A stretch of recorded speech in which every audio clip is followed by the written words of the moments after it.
By the way, are we going to be bleeping out curse words? No. Yeah, why would you? Do we have levels? Like, can I say or like... Oh. Welcome to Canon Fodder, the podcast where we talk about the transformative side of fandom culture.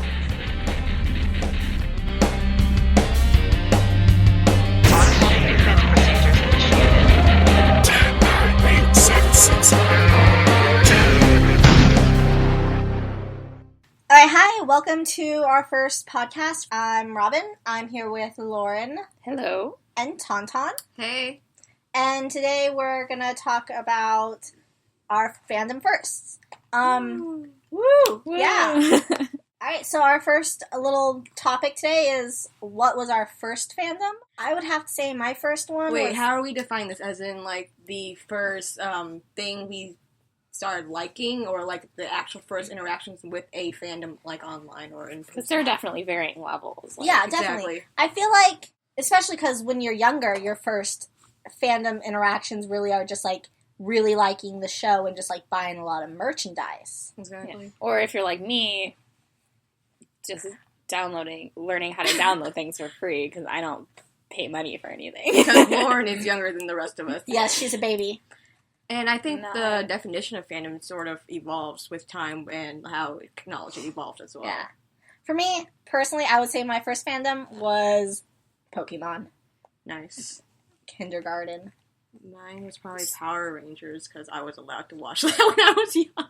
So, like, just liking a show a lot? And, like... And buying And buying all the merchandise, playing games playing whatever the game was Make-believe. Make-believe. I'm going to probably go with Percy Jackson, or, like, because I think it started for me with books. We were in 8th grade, so you were definitely, like, yeah, I mean, because I think for me it was books, where I first started, like, with, like, kids at school who would, like, trade books. I didn't really get into the, like, TV shows and things like that for a while. I think Disney would also count for us. Oh, yeah, definitely. I remember being young, me and my sisters reenacted Beauty and the Beast. Oh. The whole thing from start to finish? Oh, yeah. Good. Yeah, definitely. Celia was Gaston. I was Belle. We all played 2 characters, because there were only 3 of us. And so I was Belle and then Mrs. Potts. And Brittany was LeFou and then Cogsworth. And Celia was Gaston and the Beast. Like, how did she kill herself? It was a beautiful interpretive piece. She had this whole big montage of herself, like... Anyway. Alright, so that kind of leads us into our next question of what's your first fandom interaction? More flashbacks. I'm sorry. It was, I was probably on an American Idol forum. I don't want to talk about it. It was for David Cook. You're in a safe place. David Cook. Yeah, I really liked David Cook. Okay. My first, like, I guess, like, really getting into, like, seeing what a fandom was, probably Doctor Who, right? I think about, like, freshman year. Yeah, that's not bad. Like, seeing, like, on the internet, like, other people, or Supernatural, maybe. Probably Doctor Who, yeah. For me, it was probably, like, trading Yu-Gi-Oh cards on the bus. Damn. Okay. I guess that would count for me, too. I mean, Yu-Gi-Oh was pretty big in 3rd grade. Ooh. Oh, God, 5th grade, yeah. Yeah. I remember someone proposed to me over a card. Which one? I think it was just, like, a Blue Eyes. Was the card your, like, dowry? Is that how it worked, or? I think he was trying to offer it to me as the ring. Oh. I thought he wanted it from you. Okay. It's like, no. I want this card and I'll obtain it through marriage. Signed that prenup at 5th grade. Yeah. But he was offering it to you. Wow, okay. Okay, yeah. Okay, first ship. Tommy and Kimberly from Power Rangers. Yeah? Oh, God. I don't know. Mine definitely would be Tuxedo Mask and Sailor Moon. Oh, also a good one. Okay. Yeah. You right. Percy and anybody? I didn't really get into ships in that for a while. You could say, like, Ron and Hermione was pretty good. I thought they were cute. think my first, Harry like... and Hermione. We're gonna fight. My first, like... That's the next topic. My first big one was probably Merthyr. Oh. Yeah, like, where I was, like, it wasn't explicitly in this thing, but I was just, like... The first time like, you felt they're real in love. pain. It was the first time I felt real pain. Okay. Yeah. What's your first fanfiction you ever read? I remember this vividly. That's terrifying. Okay. My friend Amanda, our friend Amanda, she had been trying to get me to watch Full Metal Alchemist. Oh my god. For so long. Years. And I was like, I don't want to watch anime. Gross. And so we were on the bus to a choir tournament, and she, on her phone, on her BlackBerry, was like, here, read this. No context. And it was just in the middle, Roy and Edward's hardcore smut, in the middle of a bus on a school trip. And I was like, I didn't know how to process it. I was sitting there, like, with my mouth open, just tears, like, falling from my face. Like, it was such a weird experience. And then I went home and I watched the show.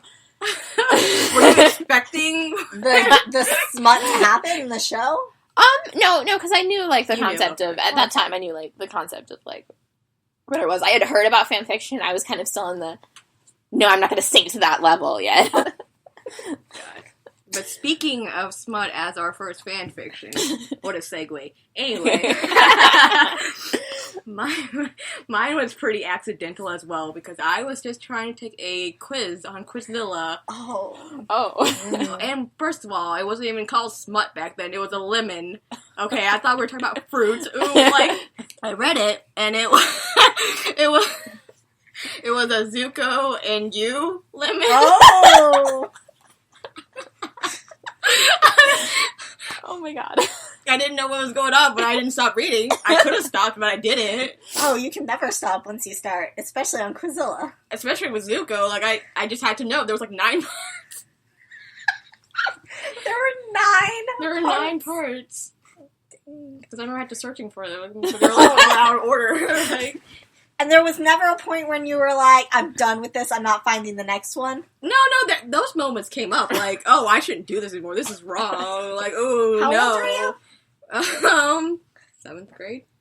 So that's not bad, it wasn't that's like... not that bad. Yeah. I held out for a really long time. I held out to, like, 8th grade. My first fan fiction, also on Quizilla. I didn't realize Quizilla was this, like, portal into fanfiction. You don't know what we went through. See, it was either Quizilla or MuggleNet. Oh, so gosh. obviously, I don't even know what that is. It was... So obviously it was Harry Potter. I don't even know what that is.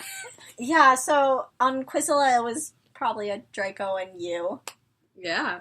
And if it was MuggleNet, then it was Hermione and Draco, because I like that. Yeah. We're all about to fight over Harry Potter shits for Hermione. Oh yeah, we'll have that battle. Hermione doesn't need a man. She is strong and independent on her own. Just the Ron and Hermione ship. It was like, I was like, oh, they're cute together. I feel it. Okay. And, like, I didn't know that you could ship things that weren't in the text. Oh, right? yeah. Like, Yeah. it was... I mean, I did, but I was like, this is wrong. Nobody's gonna ship this. Anyway. First / fanfiction. I know this one vividly. Did you add this one? Okay, first / though. Mine was a Drarry. I know specifically which one it was. I don't remember the title, but I remember because I was looking for Draco and Hermione. And I went to this author whose page who had written a lot of Dramini, and I just was going in order and clicking all of them. And so I'm reading this Draco and Harry fanfiction, thinking it's a Draco and Hermione, and I'm just like, where is Hermione? She is not in this at all. And finally I get to the end, and they, like, kiss, and it's angsty, and so, like, they're separated. And so that's why I continued reading it for so long, because I was very confused. And then finally I was like, what the heck? And so I looked back, and I was like, oh, this was a Drarry. Okay. I don't think I've ever not read a /fiction.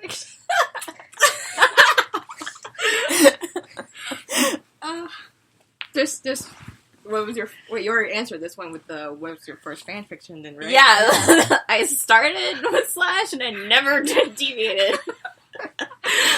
Good for you. Oh my god, okay, I think mine was a... Say that louder. It was a K-pop one. That was my, like, big one that, like, got me into reading it hardcore. Yeah. Was the K-pop one.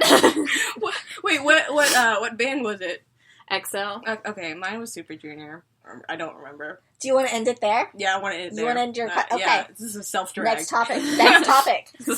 First Fandom. Okay. Jonas Brothers. Jonas Brothers. Because... And then it was... No! NSYNC!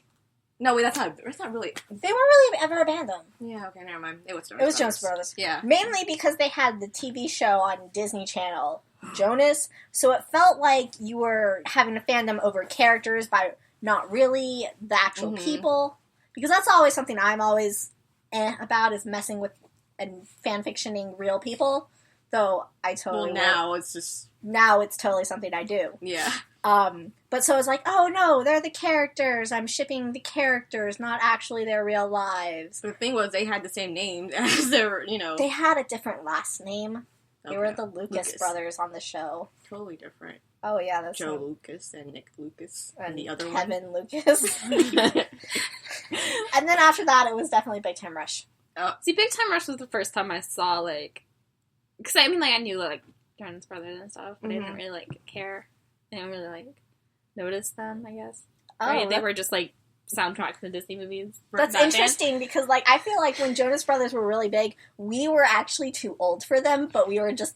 You were, like, they were definitely, like, my age group They were target, your but I age just group. wasn't caring. Yeah. Like, I was just not, like, it was me specifically. It Look wasn't how like, we reversed that. I mean, because we were about Joe's age.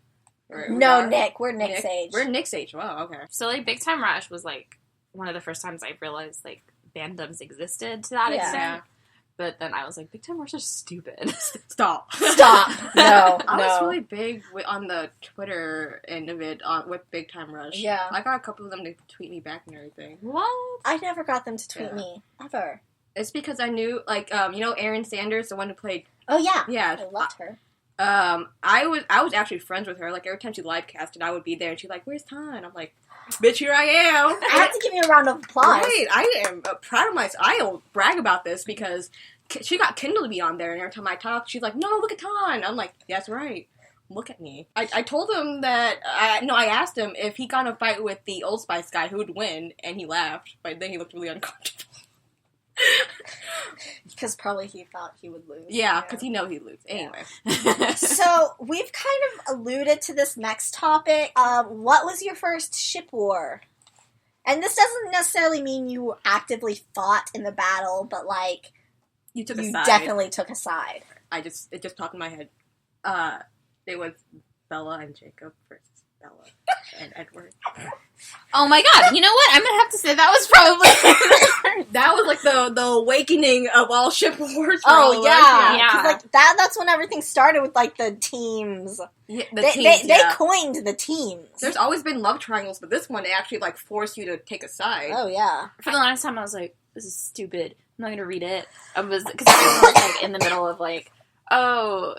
these books are terrible, shitty writing and stuff, and everyone was always, like, complaining about them, and I was like, well, I can't take a side because I haven't read them. Mm-hmm. And then, so one day I read them, and I read it, like, pretty much the whole series, like, straight through. Like, I had the first 2 books, and I took them on a trip. I read them in the car, despite me being viciously carsick. And I made my mom go out in the middle of the vacation to a Barnes & Noble and buy me the rest of the series. Like, I will admit, they are addicting to read. They are. Oh, yeah, we jumped on early. We were the early adopters, and which meant we were the early leavers. Yeah. I have a signed copy of New Moon. Holy shit. I have a signed copy of Twilight. Yeah. We went together. Our librarian took us. She was coming to Austin for for a book festival. And so our librarian found out, and she was like, I have girls who have been reading the books. Let's take them. And so, like, we made t-shirts. They were creepy. I spelled Edward wrong. Mine was kind of cute, not gonna lie. But anyway. One girl wanted to, like, put Bite Me at the bottom of her t-shirt, so it was like, she was gonna wear the shirt fully extended, so it would be, like, right over her We can't say that word. Um, We ended up getting on, like, the, like, fan... her website. Yeah, her fan website. They're like, look at these great girls who came to visit. And my sisters keep that picture to blackmail me with. God. Because it's out there. I mean... Oh, it's out there. It's out there. Don't try to find it, but it's out there. Yeah, it's out there. Yeah. Yeah, and I was viciously on Team Jacob. Viciously. I think I wavered. I think it was more on Team Jacob, but then he got real creepy. Yeah. And then so like He towards forced her the to kiss end, him. Yeah. he got really like I was like, dude, just let it go. I mean, both of them were... So I think like at the beginning I was full on Team Edward. Jacob, Oh. and then I think towards the end I got more Team Edward, and then I stopped reading the books. I like finished the last book. I like we returned to the real world, and I was like, how about none? Yeah. Bella and Rosalie. Or Alice. I should. You know what? No, I was Jacob team and Alice. her daughter. I was Team Alice. Stop! I was Team Alice and Jasper. Yeah. They're the OTP. Oh yeah, that was They were the OTP that was of that. good. That, yeah. Yeah. that was a good, They were not great. horribly unhealthy relationship. My first ship war that I definitely took side, other than like the Hermione fiasco, was Zutara versus God. Katang. I did not like that. Obviously, I was on Zutara's side because I was like, he is 12, she is 16. Like, while later that's not a big deal, that's a big deal now. And I did not like the maturity levels. Yeah, I never shipped it. But the interesting thing about that is, so I had heard about it. Like it was something that like came on, but I never like watched it when it was going on because especially the way that they aired it, it was so out of order. I think you were watching the reruns. I was watching the as reruns. reruns. Yeah, I was watching the reruns. I never watched when it was like live. when it was airing like live, and so like I didn't watch it until probably like a couple years ago. Oh, okay. Yeah, it was on Netflix, and I was like, oh, I should watch it, and so I watched it all in a row without fandom interaction, without things. I just heard that it was a really good show. Like it started to come up, especially. I think I watched it about the time that Legend of Korra started coming on. Yeah. Or it was like before it had aired, but it was like everyone was like, "Oh, it's going to be a sort of sequel to." Yeah. So that's I experienced that completely without fandom, essentially, and without like. What'd you end up shipping? What was your take? Yeah. Zuko and Katara. Good. I agree with you. I didn't feel the romantic chemistry between Aang And for our listeners, if you happen to really love Katang, I'm really sorry. But, no, that's not really sarcastic. I'm sorry. I mean, it's not. I am sorry.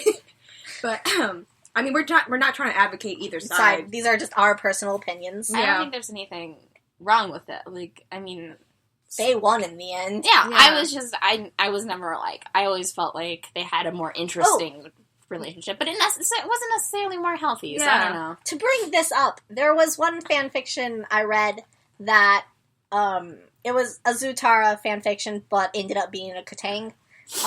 It was from Zuko's point of view, and, like, they were in love, blah, blah, years later, and he's trying to court her, and she's like, I love you too, to Zuko, but I can't be with you because I still have nightmares of you attacking me. Mm-hmm.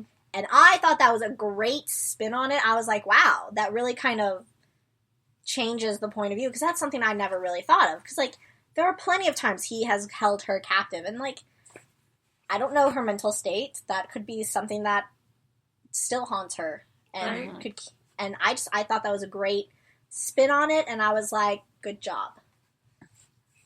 I mean, nobody asked me, but if I had to choose somebody to ship with Aang, it would probably be Toph. Oh, dude, shipped that. Yeah. Shipped that. I thought they were really cute, and they had a really interesting dynamic. Especially with the mentor. Especially, because, like, because as I much don't know, as, I don't like, think I ever really shipped Aang with anybody, like, romantically. Yeah. I didn't feel like he was in a place during any point in the show where he could reasonably have a romantic relationship. Yeah. So there's that, too. I never even, like, it never really even crossed my mind. Like, yeah. So I think that brings us to the end of our topics. Yeah, that's our first. I have What a do you question. Okay. Do you think it's better to go through a show with the fandom or without the fandom? That's something that's very interesting because I think there are pros for both. Mm-hmm. For one, if you don't do it with the fandom, you don't have any bias. I think it depends on if the show is over or if you are watching it as you go. Because, obviously, if the show's going on and is airing weekly and you're watching it week by week, I think that's something you should do with the fandom. Because one of my favorite things this goes back to Teen Wolf, especially during season 3. One of my favorite things was the fandom getting the clues and coming up with the theories. Ultimately, they were correct. And then, the theories are like, no, that's not right. No, this is right. And it's the mystery that's being solved together, collectively, by the fandom. That's one thing I really like. But if you're binge watching something that's completely over, I say go ahead and watch it all by yourself without doing any fandom interactions. And then when you're done, catch up with the fandom. I think, like you said, there isn't any, black or white answers because it's really depending on what you're trying to get out of the experience. If you're trying to get, the hype of the community, then you should obviously, put yourself into the position where, you're surrounded more by, the fandoms and whatever it is because if you're doing it by... I just lost my train of thought. Skip. Okay. What do you think? I don't know. I've kind of done a lot of things. I did like I was saying with Avatar. I watched it after it was over. I didn't look at any of the fandom stuff because I didn't want to get any spoilers. Right. So I just pretty much binge watched it, and then afterwards I went on and I was reading stuff, and I was like, oh, that's interesting, And I really like doing that. I think I have more of a chance to just enjoy the show as an art form, as a story. Yeah. What I did with Merlin. Because I came in, I think, first or second season, and I was watching it on, week by week Mega Video or something, or Mega Show, whatever, where it would be, watch 70 minutes, and then you had to, stop in for another. So I was doing that week by week, but I didn't get involved in the fandom either in that. And I kind of would forget about it. Mm-hmm. I would watch it, I would be like, oh, that was interesting, and then I just wouldn't think about it until the next week. And so I think it kind of, I don't know. Also, I think if you are in a place where you're trying to, interact with the fandom, you open yourself to the possibility of, getting exposed to a lot of drama. Because with any fandom, there's going to be a lot of conflicting point of views and biases. Yeah, the bigger the fandom, the more drama. I mean, the reason I stopped watching Supernatural, most of it was because I was just tired of dealing with the fandom. Exactly. It wasn't necessarily that I stopped liking the show. It was that I kind of had gotten myself used to, if I watch a show, I'm going to have to deal with the fandom stuff as well. Yeah. So I think there's definitely, with the fandom, it has a chance of almost, ruining the show for people. Right, because some fandoms have a lot of, quote-unquote bad reputations and everything. But I think with a lot of newer shows nowadays, they're very, actively trying to market to fandoms in general. That's one thing I think's really interesting, and probably a topic for another episode, is kind of the corporatization of fandoms. Because everybody's on Tumblr now. Everyone's on Tumblr. Everyone. Twitter fandoms. Yeah. I mean, I think it's kind of a dangerous line to walk. You wanna be in touch with the people, your audience, and you want to know what they want, and you want to know what they're doing, but at the same time, you want to preserve the story that you're trying to tell. Yeah, and ultimately, it's the writer's story. And not everything that the fans give you is usable or something that you would want. Mm-hmm. Yeah. And you have to stay true to your vision. Mm-hmm. Also, there's this whole culture of fans calling out writers nowadays. That writers, they feel attacked. So they try to defend themselves and they make it worse. And they lose followers because of that. Mm-hmm. Yeah. Once you start acknowledging your fans almost feel like they have a right to dictate what you're doing. Like, I know I kind of felt like that with Sterrick. Yeah, with Sterrick. Like, they kept acknowledging that they knew that we were out there, the Sterrick shippers, and so I kind of felt almost, like, offended when it didn't happen. And, like, looking back on it, I had no right to feel that way. Yeah. And, you know, so... It felt like they were just playing to you, and... Because as it was happening, it felt like, oh, yeah, we know it, and we like the idea. And so it felt like they were on our side. Yeah. And so when it didn't happen, it felt like they were just queer-baiting us and laughing in our face. Yeah, but, like, we can't expect them to change their whole, like, season, because they have plot lines lined up, I'm sure, for at least, you know, at least the rest of the season, but probably for a couple seasons out. Yeah.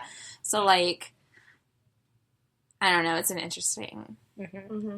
But then you have other points where it turns out really good, like with Arrow, when like Felicity, she was a character that was supposed to be in for like one episode, but everyone liked her so much that she became a regular member, and everyone liked the chemistry so much with her and Oliver that she became the main love interest. Yeah.